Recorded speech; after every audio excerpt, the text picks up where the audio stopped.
Hello, everyone, and welcome to today's webinar, where I will throw light on the subject of email deliverability practices to improve your email marketing. My name is Sushmit Sen, and I'm a product marketer for Zoho Campaigns and your host for today. Before we go ahead, I would like to know if your audio and video quality is clear. If you face any communication glitch, then do let us know, and we will try our best to sort it out as soon as possible. Also, it would be great to hear from you during today's webinar. So if you come up with any questions, please feel free to send it to us by using the questions tab placed on the top left corner of your screen. I am joined by my support colleague, and we will be more than happy to get back to you. And in any case you have doubts or questions, please feel free to answer. And if we are not able to answer then don't worry. There is a dedicated Q&A session at the end of the webinar session to accommodate all the questions. We will answer you.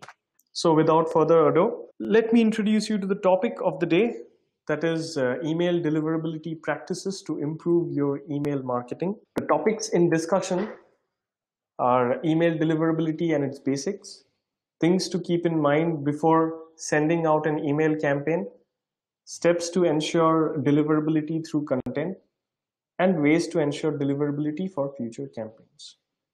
So let's move on to the first topic. Email deliverability and its basics. What is email deliverability? Well, email deliverability, a term by itself, is quite popular in the world of email marketing, but deliverability is a term which we don't get to hear much in our day-to-day lives. What is this deliverability? Email deliverability is basically the proper placement of your email in the inbox of a receiver. Now, the question lies here. How is it different from email delivery then? Well, I'll tell you, email deliverability works in two parts.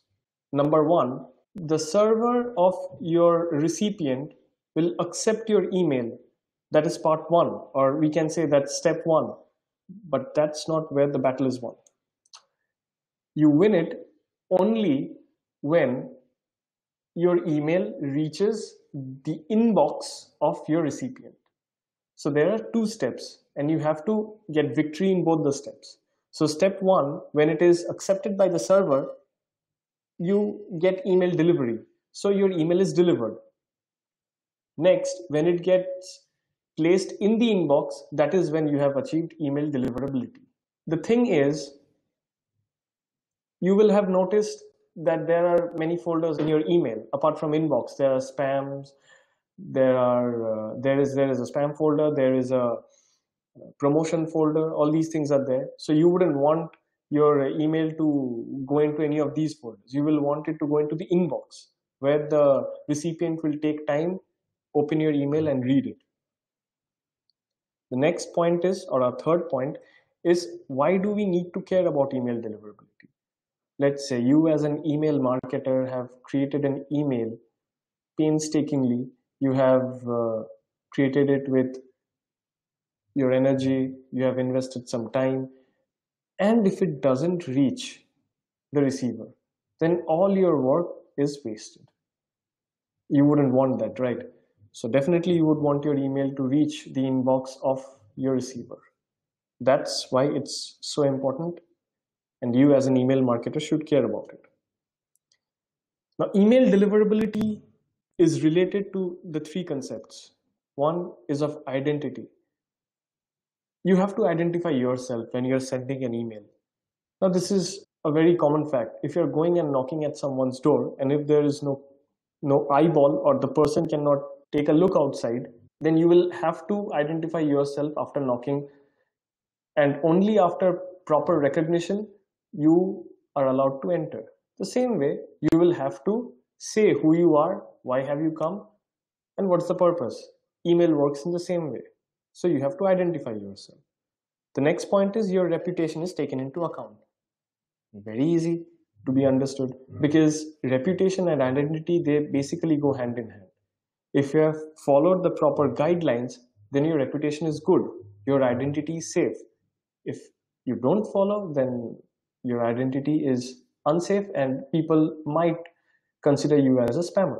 The third point that is important and is associated with the concept of email deliverability is the importance of content. Now, email at the end of the day is a structure which contains images, texts, logos. So it's basically a content. So your email shouldn't contain anything that might trigger the ESPs or the email service providers of your recipients to mark you as a spammer and your email as spam. We will discuss further about all these topics in the webinar. The first stage of our webinar discusses about things to keep in mind before sending out an email campaign. The first thing that you need to keep in mind is domain authentication. This is a very important point.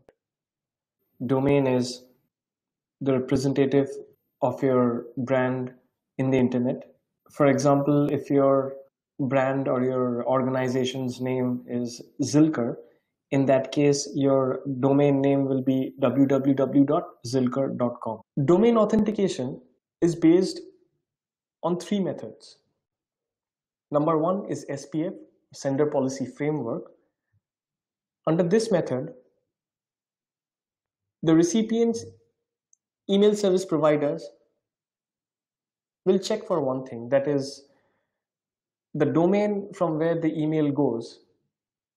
Does it also go from a listed IP? Now, every single device has a unique IP. Let's say in your company, you are not the only person who sends the emails. Your colleagues also sends emails, but they use a different device. But you will have to list all the IPs of those devices under that domain, and you have to certify them so that they too can send emails from that domain. So the ESP will check if the message or the email has gone from a certified IP or not. If it is, then your email will be allowed to be placed in the inbox of the receiver. The next is DKIM. In this case, when you are following this method, then while sending an email, you will put a digital signature in the header of your email. The email service provider of your recipients will see whether this digital signature is authentic, and they will check it with your domain. And if you are found to be authentic and your email too, then you can be placed in the inbox. The third is DMARC. DMARC is a policy. It's a set of guidelines, actually. It's your own declaration to the recipient's email service providers saying that you abide by SPF or DKIM or both the methods in order to safeguard your domain from being a spam.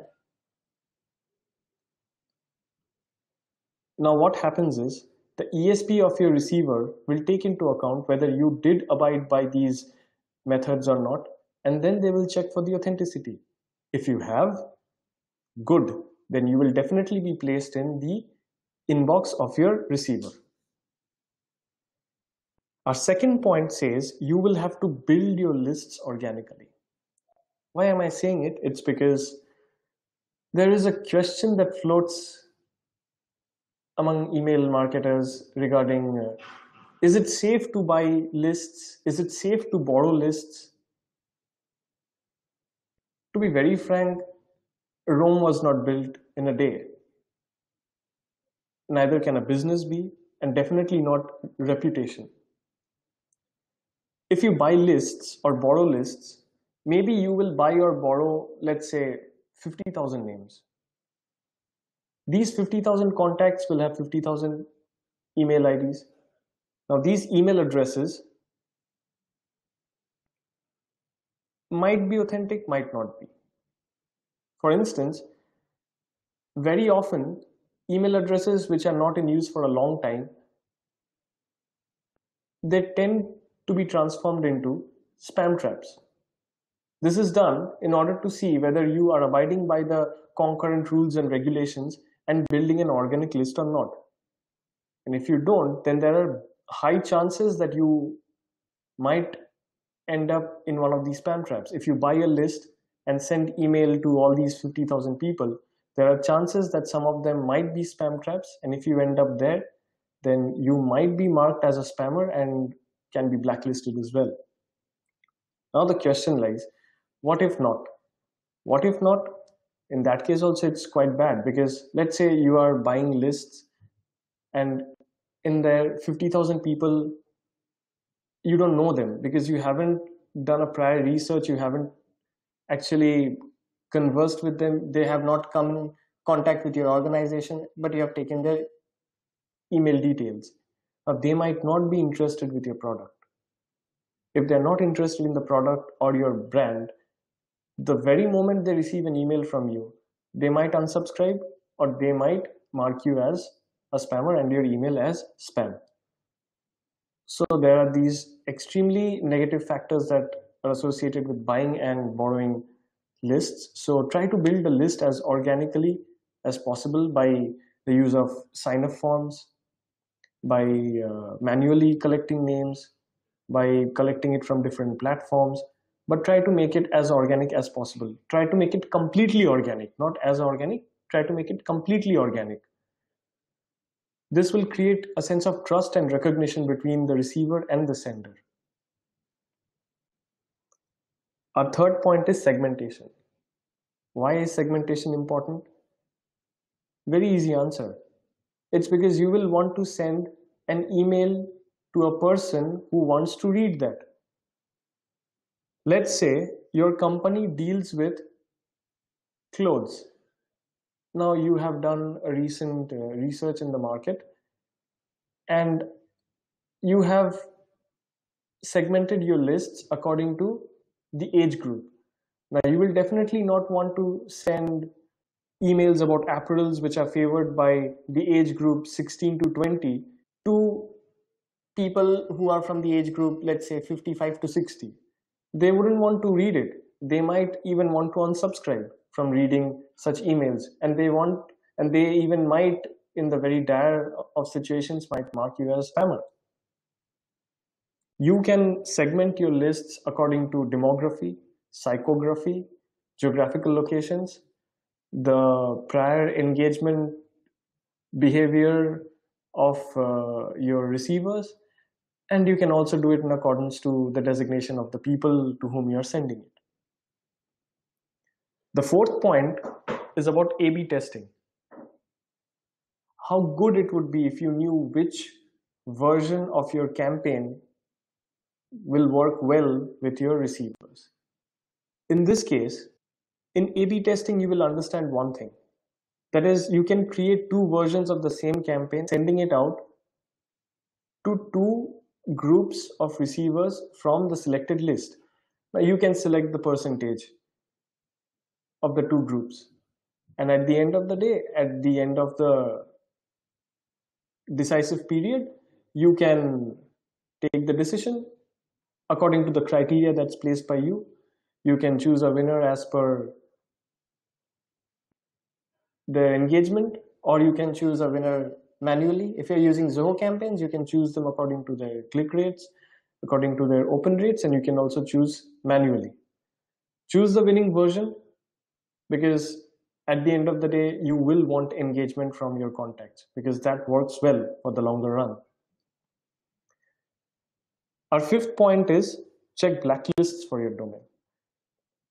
Platforms such as Spamhaus, Barracuda, these platforms, they publish names of domains pretty accurately, which have either been marked as spam or are blacklisted because of spammy reasons. Check such lists, go through such lists as judiciously as possible. Try to make sure that your domain is not placed under any of these. Because if you find yourself there, I mean your domain there, then getting delisted from these platforms is pretty tough because different platforms have different criteria. The best thing is stay away from these lists by trying to practice all the best methods, because prevention is definitely better than cure. We all know that. My sixth point will be engagement strategy. Engagement strategy talks about your pattern of sending out of emails. Let's say you send out emails twice in a week. It might be Monday and Wednesday. Now, a sudden change in that pattern might cause some ripples among your contacts. A sudden rise or sudden fall in that frequency might cause some doubts in your contacts. And in that case, your open rates and your click rates might also be hampered. In the long run, your deliverability will be hampered. So try to maintain a uniform sending pattern as much as possible. Our seventh point is determining the opt-in process. Now it's up to you how you want to determine your opt-in process, whether it's a single opt-in or a double opt-in. If you're going, let's say, with lesser number of emails, then you can go with single opt-in, but do take the necessary precautions before that. And then there are good points for double opt-in as well. In double opt-in, you can send a confirmation email to the person who has opted in, who has registered. By this method, you will at the same point of time get their consent and also get to know whether the email which has registered is a real email or not, what is its authenticity. So you get the consent as well as you know that you're sending your emails to an authentic email ID. Our next point is about list description. Now, when you are sending an email, always make sure that you mention it to them why they're receiving the email. In the beginning, I told you, right, when you're knocking at the door, you have to state your purpose. So this says why you are sending the email to them. This creates that touch of humanization, also adds to the trust factor in your email marketing. Our last point in this stage is about optimal time zone. If you're using Zoho campaigns, you will find that in case of optimal time zone, Zoho will offer you to select the optimal time as to when you want to send the email. It can be based on the time that you feel like you want to send. You can schedule it immediately or you can schedule it sometime later based on the time zone of the receiver or based on a time zone as you feel good, which you feel like can fetch the maximum open and click rates.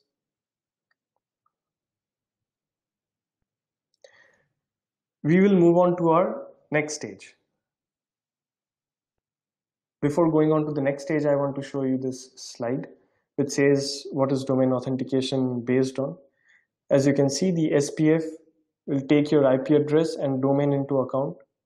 Your domain authentication will take, in the stage of DKIM, will take the digital signature that you will put in the header of your email into account. And the DMARC is a declaration from your part.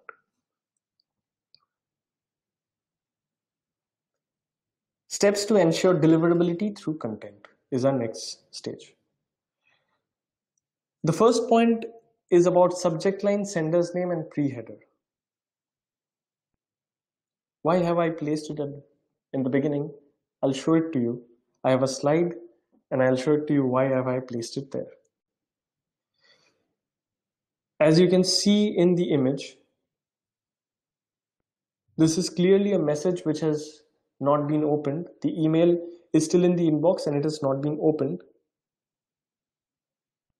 Your sender name, your subject line, and your pre-header will create the curiosity among your receivers and will determine whether the receiver will open and read your email or not. Your sender name should have your name or the person who's sending the email along with the name of your brand. Your subject line should state the purpose, why you are sending the email, what is the purpose. Your pre-header should be a brief description of what is there to be seen in the content.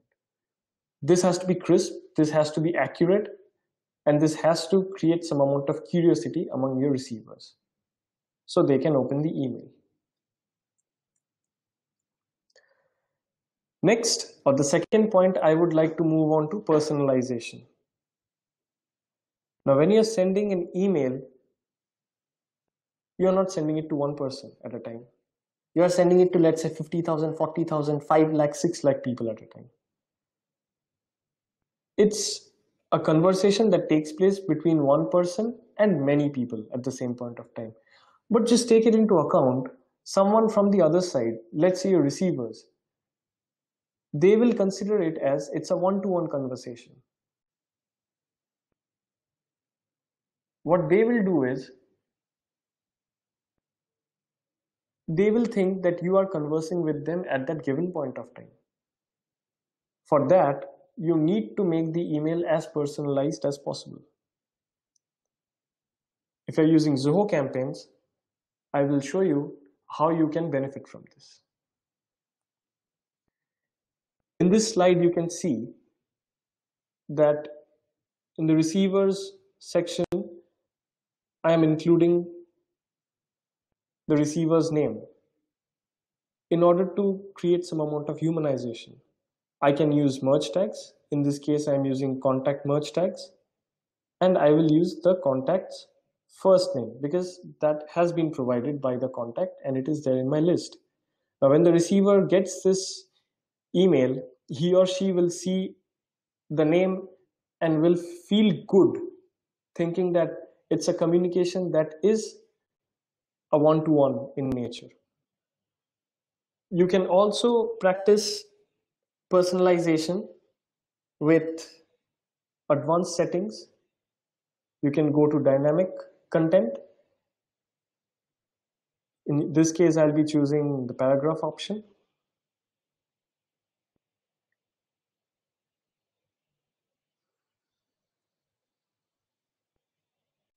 After which,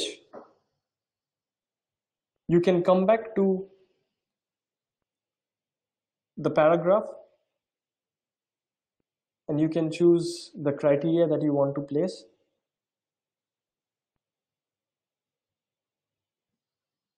In this case, I am writing the first name is Sushmit, that's my name. So hereafter, if you choose it, you can change a certain place in the email that's as per what you have chosen. If you have chosen a paragraph, in this case, that's what I have chosen. You can remove this entire paragraph and can write something different altogether, which is not the default content.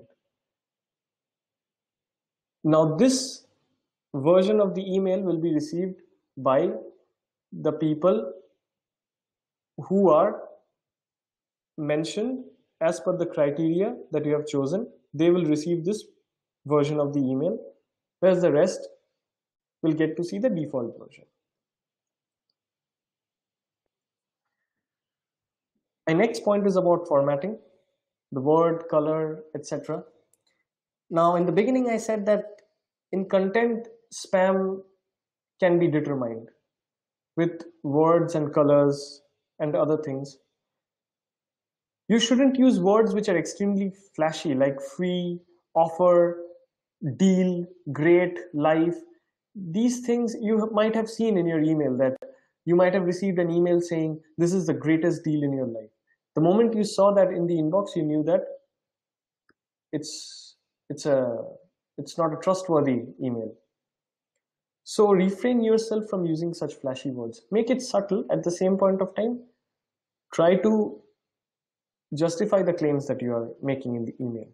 In case of color, I would say you can go with a judicious choice of colors as much as possible. Don't try to include too many different colors as much as possible. Try to maintain uniformity in that case. That is seen by the ESPs. They look for the uniformity in color as well as the words. And definitely fonts. Don't change your fonts too often in one content, because your not so judicious decisions can mark your email as spam. The next is image and text. Now, many people say that an email should consist of 40% image and 60% text, or 30% image and 70% text. I prefer it should be 30% and 70%. Make sure that the images that you use, they don't hamper your email from being opened in any device. Make sure that the time that is taken to open the email doesn't get hampered. In this case, you can use JPEG images as much as possible. They are compressed with minimum information lost. In place of videos, you can use GIFs. They serve the same purpose. These will allow your email to be opened in devices smoothly. And one thing for sure, in case your image doesn't get loaded properly or it is not opened properly, you can also back it up with the proper text that justifies what is there in the image. So if someone doesn't get to see the image, the person can definitely get the information as to what the image wanted to convey. Our fifth point is about header and footer. Two very important points. I have included them outside formatting. It's because in your header, you will definitely use the brand's logo, because that is the first sign of recognition. And always try to go for vector images because they are sharper, they are less pixelated, and always use PNG images as much as possible. They're less compressed, information is not much lost. You will want your brand logo to be very clear and crisp so that it is easily identified and recognized among your contacts. Your footer should consist some of the most important aspects of your content. It should contain your information. It should contain any policy that you have framed there that you're abiding by. It should contain different details about your company's contact as to where it can be done. It should also include probably one of the most important parts of the email, that is the unsubscribe option. With that, I will move on to the next topic. You should make the opt-out process for your contacts easy. Make sure that your contacts, whenever they want to unsubscribe, they can. Because who wants to send emails to people who don't want to receive them? You wouldn't do it, because you definitely might have faced situation where there is an unsubscribe button, but clicking which you might not have effectively been able to unsubscribe from the brand. Now, these things are very pestering, and what people usually do, even after clicking the unsubscribe button, if they are not easily being able to opt out, they will mark your email as a spam and will also mark your domain as a harmful one. So you should always provide them with a very clear, unambiguous, and very effective unsubscribe option. You should do this keeping in mind that you're abiding all the concurrent rules and regulations that are provided, mainly CAN-SPAM Act. The last topic of this stage is about responsive templates. Responsive templates, it's an important factor now, because people don't open emails mainly from a certain kind of device, let's say laptop or desktop. People nowadays on the go open emails from cell phones and tablets as well. So try to go for an email template that will be responsive in different kinds of device. Zoho campaigns, the templates are responsive in different platforms. If you still want to be sure, you can always test it out by sending a test campaign to some test accounts around different platforms, and you can see how it reacts. How is it responsive? How is it responsive or not? Is it compatible enough or not?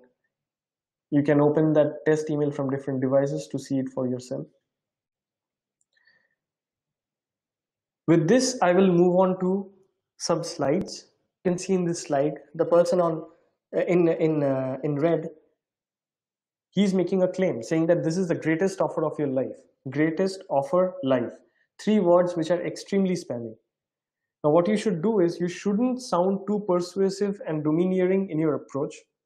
It is the sign of a spammer. You should try to be like the person on the other side, the blue person. He says, "Hi, we have something for you. Do check out." Very subtle, creates curiosity. You should try to be polite and gentle along with being credible with your claims. This will improve the trust factor. This is a responsive template, as you can see, among different platforms, devices. With this, I'll move to the next stage of our webinar. This stage talks about the ways to ensure email deliverability for the future campaigns. The first and foremost is about report analysis. Now, when you're sending an email, do check for the report analysis. In Zoho campaigns, you can check report analysis easily, and in that you will understand about the open rates, the click rates, the bounce rates, the unsubscribes. All these are extremely important. Your open rates and your click rates will tell you how are they being viewed by the people, what is the engagement status. In case of bounces, try to make sure what kind of bounces are there, soft or hard. In case of soft bounce, there might be some temporary reasons, like your receiver's email server might be busy, the inbox might be full. In that case, your email marketing platform will try to send email again to that contact. But if it is a hard bounce, you know that you have to stay away from those contacts. You will have to bar yourself from sending emails to those contacts. Now, let's say in case of unsubscribes, you will get to know how many people have unsubscribed from your list. This will give you a clearer picture about the engagement, as well as who are the people you should send your emails to. This is very important, and it ensures your deliverability factor for the future campaigns. Next is re-engagement campaigns. Let's say there is a contact in any of your list with whom you have not engaged for a long time. You haven't sent emails to them for a long time. Now, what happens? In this case, again, if you are trying to go and engage with them by sending them an email, they might feel that they were left out, or they might not even recognize you. Or the biggest part is they might have changed their email ID, and that email ID might not exist. So take a judicious step and check while sending this campaign that you are adequately providing the purpose of your sending the campaign, the purpose behind you sending the email campaign. You also have to see to it that you do start the re-engagement campaign in such a way so that you can bring back the contact to your regular group of contacts. And if you get a bounce, you can understand that the email ID might have been changed. A third point is add your domain to Google Postmaster. Now, you will be sending emails to people who might be using Gmail. In this case, if you add your domain to Google Postmaster, you will understand about your domain status among Gmail users. What you have to do is you have to go to Google Postmaster, add Like first you have to sign in, then you have to add your domain, after which you will be given a txt record. Copy that and paste it in your DNS settings. After that, you can verify with Google Postmaster. In Google Postmaster, you will get to see whether you are considered to be a troublesome spammer or you are safe as an email marketer. They have their criteria and scales by which you can understand that. Our last topic of this stage brings to checking for feedback loops.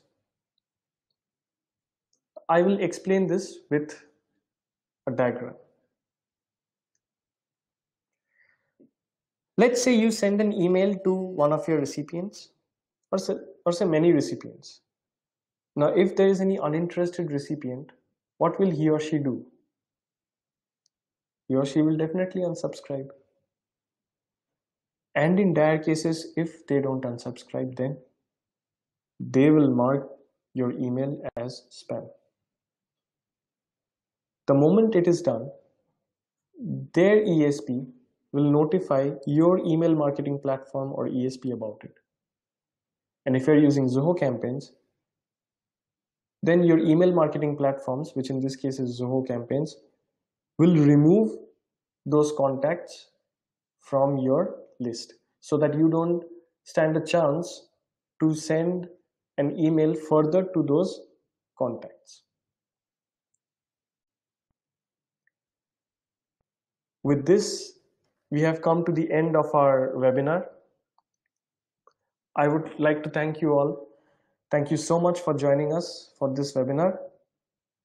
Now we will take in some questions for the Q&A session. Thank you so much.